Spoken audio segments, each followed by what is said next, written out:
Hi everybody! Tonight I present you how to cast on and cast off with scrap yarn.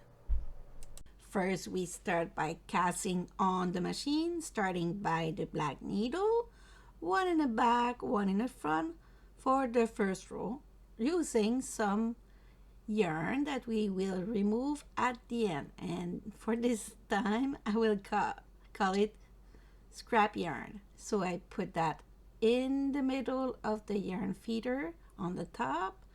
It's because this yarn sometimes don't go through correctly on the machine, so I use it that way for that one.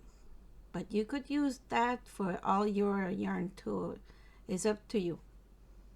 So I will crank at least 5 rows with that yarn, and then I reach the time I put the yarn in the middle and I bring my working yarn and I will put it in the middle of the yarn feeder just like this, and then I will crank it.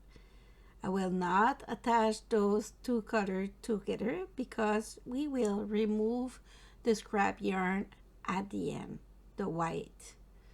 So I will crank like this, and since my row counter is not working, I will add some stitch marker every 10 rows. So that's why you see some orange yarn on the side of my machine right now.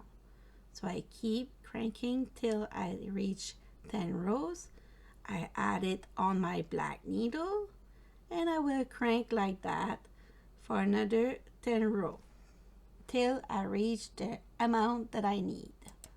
So this is the amount that we need. So it's time to cast off.